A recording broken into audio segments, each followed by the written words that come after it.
studio with us today, the Reverend Jesse Jackson. How you feeling? Feel great. You know, today we were at the school with the high school kids today. It was such a great, exciting morning with them. They're so anxious to come alive and to accept the challenge. I asked, since we are so dominant in the athletics of March Madness, you know, for basketball, but May Sadness at graduation time, concerned how we excel so much on the athletic field and often don't compare that academically. And I asked some kids, I said, how many of you asked the team this time, how many days a week do you practice? It's 6 hours a day. I mean, 6 days a week. Yeah. How many hours? 3 to 4 hours a day. Mm-hmm. Oh, you ever have radio in practice? I said, of course not. TV in practice? Of course not. Can your girlfriend come to practice? I said, no. So when you get tired, you sit down, no, we suck it up and keep running. I said, you mean 6 hours a day? Practice 6 hours a week, 4 hours a day, no radio, no TV, no girlfriend, and you get tired to keep running? They said, yeah. You guys are champions. Yeah, we're champions. I said, do you study 6 days a week? Do you study 3 hours a night? Fact is, we do well what we do much. If we are as focused on achieving academically as we are athletically and match the two, there's nothing we cannot do. When I look at how dominant we are on that basketball court, we could be just as dominant in physics, in art, and literature, and science. How do we get them motivated to be? Well, that's the teacher's job, to motivate. It's the parents' job, and that's the minister's job. We must create a community of motivation. And if that's not happening, are we failing our students? Well, in some sense, and I mean more than just too often an F. You know, when I think about the Trayvon Martin case, I think about the first hit on that boy was suspension. Suspended for some nonviolent act in school. Suspended. Suspension 10 days, you can't catch up. You out of school 10 days, you can't catch up. Yeah. That goes to expulsion. That goes to truancy. That goes to jail or to the graveyard. So the first hit was Chicago, 45% school system black, 45% Latino, and about 9% white. Suspension 76% black. We suspend children 306,000 days a year. That is insane. Those kids, they should be, if they step out of line, should be pulled back in some kind of in-house counseling with their parents, with their teachers. You can't throw our children away. So you're saying we should have another plan in place for children that do break? Because if you do break the rules, I mean, you know, they have to be punished as well. Yeah, but the question, how do you do it? Our coach on the football team, he didn't kick us off. He made us run more. He put us he made us fight between the numbers. He didn't just kick us off, because when you kick a kid, then where do they have to go? Yeah. And so we challenge them today. And I know our kids can make it. But we got to feel that you can't give up heat if you're not on fire yourself. You challenge the students and the teachers, or just the students? And the parents as well, because parents. it takes all of us to make it happen. I should never forget, when I was in the 6th grade, my family became a middle class that year. We moved up to the projects. It was a big deal. We moved, had our own indoor bathroom. I mean, had our own no more skeleton key, hot and cold running water. We moved on up to the projects. And we went to another side of town, and we didn't know, at the new school, I didn't know what teacher to avoid. You're trying to avoid teachers that's strict, you know. Yeah. And so I should never forget, went down to the 6th grade, and three classes. Two of them were just packed. One of them had almost no students in. I went to one with a lot of chairs. I call myself being rational. Yeah. So Mrs. Shelton came in, and then Mrs. White came. She evened out the classes. So good morning, good morning, good morning, good morning. Upright, sit with your diaphragm. Wait a minute, my diaphragm. And so she said, she started writing these big words on the board. So we kept saying, big words, big words. We thought she thought we were the 8th grade. We were the 6th grade, you know. She said, these are no longer big words. These are polysyllabic terms. And this is a Roget's Thesaurus, and this is a dictionary. And this year, you're going to get acquainted with these books. And I will never teach down to you. Wow. One of you little brats might run for governor president one day. I don't want to be embarrassed. One of you little brats might run for governor president. I know most of your mamas and daddies, and I don't see you. I meet you at church. Well, that was, she was using her leverage. Wow. And when I ran for president in 1984, she had retired. She ran on my ticket as a state representative in one, the first black woman state representative in South Carolina last century. A teacher who would not teach down to me. Teachers must teach up and believe that our children can make it. So it takes your voice on radio. It takes all of us must create a healthy village. We often say it takes a village to raise a child. Sick villages raise sick children. Alert villages raise alert children. Makes me think of this quote I heard this pastor say, that if you plant bad seed, you get a bad crop. Good bad crop. And now later on today, we're going to be at the Union Hall. Mm-hmm. Workers fighting for collective bargaining. Most poor people are not on welfare. They work every day. We're fighting for collective bargaining. We're fighting not to sell off all these city assets because we must strengthen. Our cities need investment, not sell off. They need investment so they can grow. You put somebody in office as a mayor, you have a very able mayor in the city and the city council. But they need resources. That's why we're going to put a bigger focus on the private sector. Some of these big businesses get taxed. They pay no taxes. Yet they benefit from city water.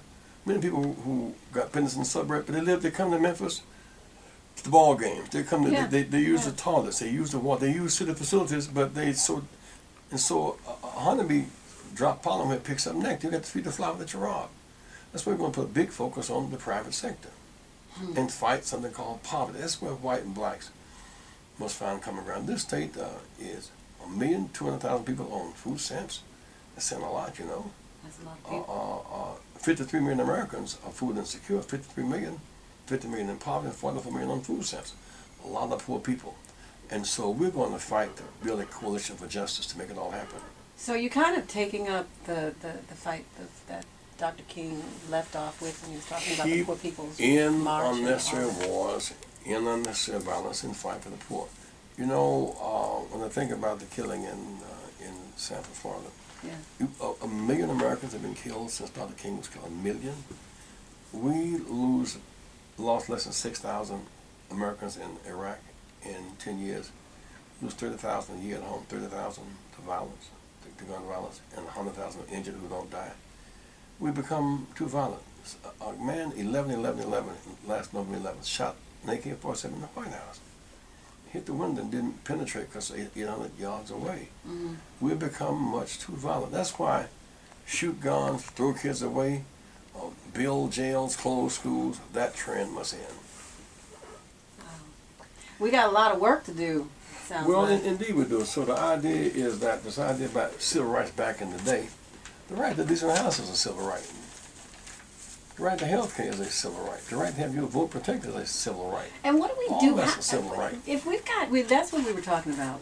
I was talking about before the break. We were talking about 120,000 purged voters, and I wonder, do these people even know? Do many of them know that those who wants to deny us the right to vote now use various schemes to undermine access to voting. You know, we got the right to vote at 65, but it wasn't for blacks only. White women couldn't serve on juries in the South. 18-year-olds had to be in Vietnam, but they couldn't vote. Farmers who couldn't pay poll taxes, farmers, they couldn't vote. If you were in Memphis State, for example, and you lived in Atlanta, you didn't have to go home to vote or vote absentee. Now you can vote where you go to school. That's part of our civil rights struggle. Voting bilingually, that's a part of our struggle. But the struggle to protect the vote never stopped. When I ran in '84, we had a lot of more popular votes than delegates. So we studied what happened. What happened was we had a high threshold to become a delegate and want to take all. We changed it to proportionality. So we get a portion of delegates that we get popular votes. What did that mean? In '88, it meant I got 1,200 delegates. But what it meant when President Barack ran by 2008, Hillary Clinton won Texas, California, Ohio, and Pennsylvania. She won barely. I want to take all, she would have been the winner. But by democratizing democracy, she only got her share. President Barack became the nominee and he became the president. Because we never stopped working to democratize democracy and make it accessible for all the people. Now we must democratize our economy. We democratize voting, but they're trying to take it back. These schemes, they want women and want seniors to show their birth certificate. Many seniors are born midwives. They don't have a birth certificate. If you're on fixed income, negotiating between food, medicine, and transportation, to buy a birth certificate, it's money you don't have to spend, so you just don't vote. That's a killer. So we're going to fight for voter, and the same people that support this idea about stand your ground, that same group fights for more access to guns. The same group fight for voter suppression. So the struggle to maintain what we've gained is ever present, and all of us must keep going. I want you to contact me at Freedom 773, Freedom 773. You go to a number in Memphis pretty soon. On our website, www.rainbowpush.org. Follow us on Facebook and Twitter, Icon. Let's make it happen. Yeah. Well, you're here also this Wednesday to place a new wreath at the National Civil Rights Memphis Museum. is finally naming this And you're going to the street renaming. Street renaming after Dr. King. Mm-hmm. I wonder why it took so long. I think because some of Memphis is embarrassed by what happened. Some are in trauma. Some humiliated. Memphis still has mixed emotions about what happened in April 4, 1968. But the pain of it all, having not said that, God has a way of working through the affairs of people. And I say to you, as painful as Calvary was, Calvary defines our faith, not Bethlehem. Yeah. As painful as Memphis was, Memphis defines our struggle, not Atlanta, in a real sense. Mm-hmm. Mandel is not known by his birthplace, he's known by Robbins Island. So the point of crucifixion, not far from that, is the point of resurrection. And so we live from Memphis, a voter resurrection drive, a renewed spirit to keep on fighting the fight. Stormy, former city councilman, interim Berlin Boyd. 1 second, I'm sorry, Joseph. Talk to me again. Former city councilman, interim city councilman Berlin Boyd, personally invited Reverend Jackson along with Mayor Warden, so we're excited about that. The Civil Rights Museum invited Reverend Jackson to replace the wreath. So first of all, we want to congratulate Berlin Boyd, who was an interim councilman who spearheaded this program to change that name. He's a young person that understands the impact, and he grew up as a civil rights baby, and so that's what you have to have. Wow. And Stormy was a civil rights baby too, and I'm not going to take that back. I stand by that commercial. You got a sense of humor there. I got it. It's That's reality, girl. It's good to hear. How many times have you been to Memphis since Dr. King? Since that day? I can't count them, but I don't come very often because of this mixture in my soul. It's sunshine and rain, it's joy and pain. I mean, there's so much work to be done. Does it bother you some? And I ask that because I me. remember reading Dexter King's book, Growing Up King, I believe is the name of it. And in the book he said that Dr. King wrestled with coming to Memphis. It wasn't that he didn't want to come, but he would wrestle with it. There was something about Part of the wrestling was we were on our way to Washington to do a Poor People's Campaign. And so when Reverend Lawson called and Reverend Kyles called, this was a bit off of the beaten path. Also, he was under tremendous pressure. He was under attack. But do you think he, and I agree, do you think he may have gotten a lot of death threats? Well, indeed, on the out of here. In his last and maybe speech, that was one of the reasons why he talked about struggled. getting on the plane and had to enter the plane because of a death threat. But Dr. King was fearless. He had come to grips with life and death. He absorbed it in his body. He didn't spread the fear. He believed that death was not a period but a comma, was a pause on the way to his greater ultimate reward. He was not driven by fear. He was driven by hope. And so fear would have been the reason why. Matter of fact, he came, because he overcame the fear. And there's something about Memphis that was attractive, too much so for him to say no to Memphis. Yeah.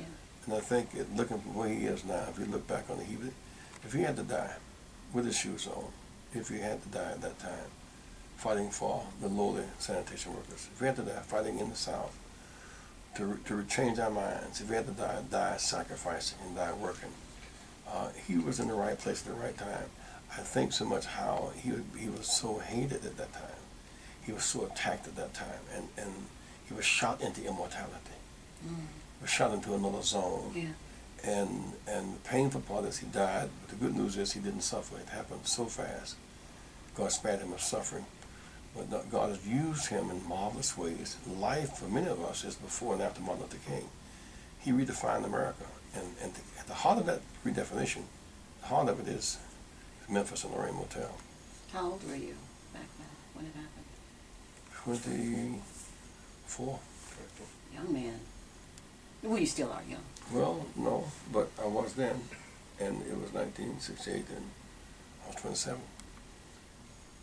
27 years old.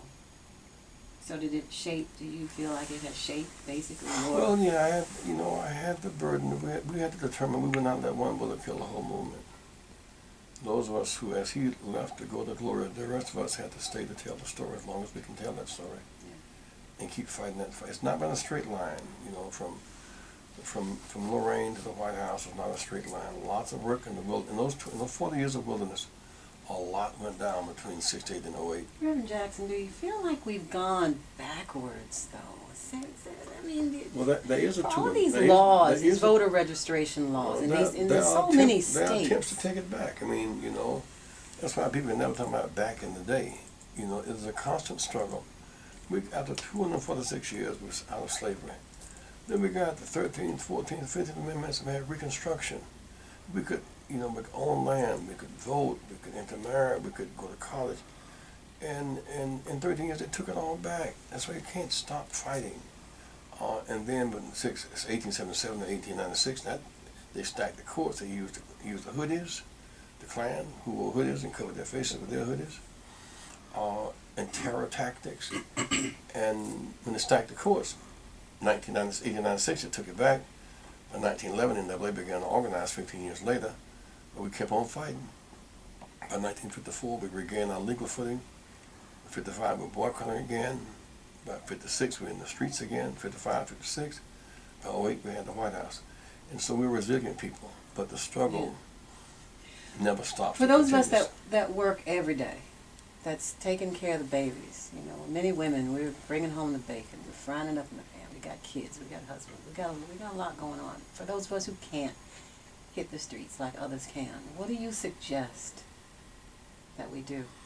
Teach your child two things: the worth of prayer and literacy. You can't make without prayer and faith. You can't go forth if you can't read, write, count, and think. Teach prayer.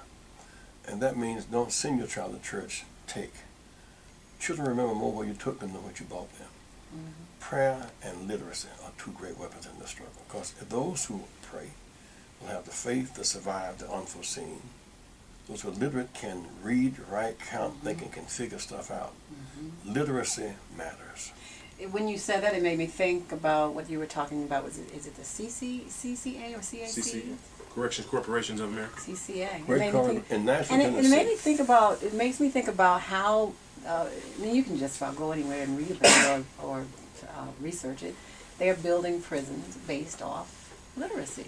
And they're building prison cells based on third grade reading levels. Reading levels. They can project rule your own third grade reading level. Mm-hmm. And so CCC out of Nashville, they're buying prisons if the state will guarantee 90% occupancy. That's Germanesque. It's so horrible, and yet it's true. So in many ways, Trayvon Martin is simply a wake-up call. He is a representative of this age of targeted children, suspended children, mm-hmm. expelled children, mm-hmm. Killed children, jailed children, marginalized children. That's why there's such resonance in Trayvon, because Trayvon represents every child, every young black male. This past week, a kid was killed unarmed in Pasadena, California. Mm-hmm. Unarmed. McDade in Chicago, a kid who was autistic. His parents called because he was having some disturbances, and they got to the house. By that time, he had cooled down somewhat because he had not taken his medicine. They shot him down in cold blood. So a lot of Trayvons. So don't just come to Florida. Look at the Trayvon in Memphis, Mississippi, and Arkansas. We must find the Trayvons here. And that's how you. And I think what hits me, Stormy, I must say this, I'll let you go, is that another thing we have to come to grips with is we must see killing as an ethical, not just an ethnic issue. That's to say, if a black kills a white, it's jail time. White kills a black, it's revolt time. If black on black, white on white, it's Miller time. We cannot adjust to. You said what now? Black on black? If there had been a black grown man that shot a 17-year-old white child, he'd be in jail. Black killed white is jail time. Right, I got that. And white killed black, it's revolt time. Mm. Black on black, white on white, Miller time. Mm. Like we've adjusted to like it's all right. It ain't all right. No one has the right to kill anybody. And so if you can kill blacks and get less time, because there's less deterrent, then we're vulnerable. If whites can kill blacks and don't get much time, if blacks can kill blacks, or not even get arrested. And so that makes all of us vulnerable. We cannot diminish black life by allowing anybody to have some privilege of killing us without paying a price. I want to thank you for allowing us to share with you today. I want people to watch or listen today to be a part of what we're trying to do here in the Triangle area. tri-state area. But I do want you to call me at Rainbow Push 773 Freedom Rainbow Push on our website rainbowpush.org and rainbowpush.org, and hit us on Facebook and Twitter. Icon. Let's stay together. 773. What's Freedom. That? Freedom. Rainbowpush.org. And you'll be hearing a lot more of us from Joe Giles and from Reverend Assembly Great. We have work to do here. Tomorrow morning, 10 a.m., that event that you're doing, the Rainbow Push Nonpartisan Voter Registration Rally at Lemoyne College, is that open to the public? Indeed it is. That's at Lemoyne College. Those who want to lower tuition, who want student loan debt forgiven, they must join the fight. Don't come to the plate without a bat. Or worse still, don't not show up in the first place. When we come alive, Stormy, great things come out. We've never lost a battle we really fought. I mean, this fight, when Emmett Till was killed, we turned the country upside down. I once asked Mrs. Parks, why didn't you go to the back of the bus, given all the odds you were facing, being arrested, hurt, killed? She said, I thought about Emmett Till, I couldn't go back. His death had life in it. We kept on fighting back. Meg Evans was killed. We kept on fighting back.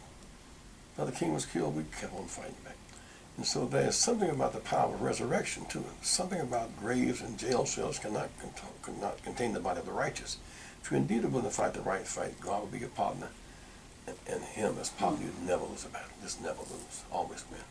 I like that. Amen to that. You just preached up in here. Keep up alive, girl. Love you, Miss Stormy. Okay, now on, again, ladies and gentlemen, for those of you that are wondering about that, he's going to be at Lemoyne College, 807 Walker Avenue, right here in Memphis, tomorrow 10 to 11. 12 to 1, he's going to be at the University of Memphis. This is a voter resurrection rally, both places. And then on... I'm in town looking for Bobby Blue Bland. I'm a Blue Bland man. Bobby, if you hear my voice, I'm looking for you, Bobby. I'm looking for Bobby Blue Bland. Stormy Mondays. You all right with me? I love that. And then, of course, on Wednesday, you've got the Civil Rights. You're going to be at the National Civil Rights Museum, as requested, to replace the wreath on the door in commemoration of Dr. Martin Luther King, and the renaming of the street. The unveiling of that street at the corner of 3rd in honor of Dr. King. What Dr. King would be most impressed with, a state 16% black, prisons 55% black, maybe we address that. Yeah. A state with 1,200,000 people on food stamps, and a state with this number of children who are expelled from school and suspended from school, $927,000 health insurance. Mm-hmm. Address that would be his concern about And dedication. what about those that aren't registered? He could accept the symbolism, but my God, you're talking about 500,000 people who are not registered to vote. In some sense, you throw ashes on, you throw dirt on his face. If you're not registered, you cannot be unregistered and have your dignity at the same time. You got to register and vote. Use your power. Yeah, young people, those of you that he talked to today at Whitehaven High School, please. 450 registered today, 450. Break that trend that they say you guys don't vote. Break it. Get out and vote. Make it happen. Make it happen. Stormy Monday. Reverend Jesse Jackson, thank you so much for stopping by and seeing us live in the studio today, Reverend Jesse Jackson. Listen, don't go anywhere, because on the way, we've got more music for you, like Al Green. Trey Williams and the Revelations got Anita Baker coming up for you. We're going to play that Anita Baker just for Reverend Jackson. And then Al, and then Bobby Blue Bland. We're going to find some Bobby Blue Band for you. We're going to do that on Saturday. Thanks for listening to WDIA.